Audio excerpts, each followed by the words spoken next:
Delhi blast के बाद अब श्रीनगर।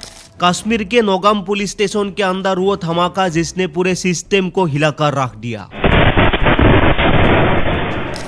सवाल ये है, क्या दो बड़े धमाके महज संयोग है या हमारी सुरक्षा में कहीं कोई ऐसी दरार है जो हमें दिख नहीं रही। श्रीनगर नौगाम पुलिस स्टेशन शुक्रवार की देर रात करीब 11:20 पर अचानक जमीन हिलने वाला धमाका। आवाज इतनी जोरदार कि आसपास के इलाकों में घरों की खिड़कियां सटक गई।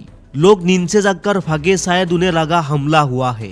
लेकिन असलियत पुलिस स्टेशन के अंदर ही विस्फोट हुआ था और शुरुआत में किसी को समझ नहीं आया कि ये हुआ कैसे।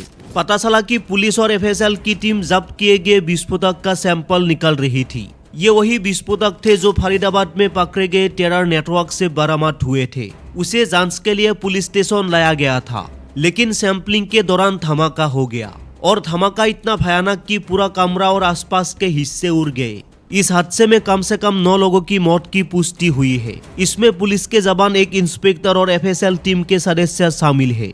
27 से 30 लोग घायल हुए हैं। कईयों की हालत अब भी गंभीर है। धमाके के बाद एक नहीं, दो नहीं, बल्कि कई छोटे छोटे ब्लास्ट लगातार होते रहे, जिससे रेस्क्यू ऑपरेशन और कठिन हो गया। धमाका इतना जोरदार था कि शरीर के हिस्से और धातु के टुकड़े 300 फीट तक दूर मिले। गाड़ियों के शीशे टूट गए, पुलिस स्टेशन का आधा हिस्सा मालबे में बदल गया और आग की लपटें देखकर लोगों ने समझा कि शायद बड़ा आतंकी हमला हुआ है। सरकार और जम्मू कश्मीर पुलिस ने आतंकी हमले की आशंका को पूरी तरह नकार दिया है। सरकार का कहना है ये एक हादसा था, हमला नहीं। ये पूरा मामला सीधा फरीदाबाद से जुड़ा हुआ है, जहां हाल ही में भारी मात्रा में विस्फोटक बरामद किए गए थे और कई लोग पकड़े गए जिन पर गंभीर आरोप लगे हैं। वही विस्फोटक आगे की जांच के लिए श्रीनगर के नौगाम पुलिस स्टेशन लाए गए थे। लेकिन सवाल उठा, इतनी भारी मात्रा में विस्फोटक पुलिस स्टेशन में क्यों रखा गया, और अगर रखा भी तो क्या सुरक्षा प्रोटोकॉल फॉलो किए गए थे। लेकिन ये भी सच है कि इस हादसे में जान गंवाने वाले पुलिस और एफएसएल के वही लोग थे जो देश की सुरक्षा में अपना काम कर रहे थे। इसलिए सवाल उठाने का मकसद किसी व्यक्ति पर उंगली उठाना नहीं, बल्कि आगे सुरक्षा और मजबूत हो, बस इतना भर है।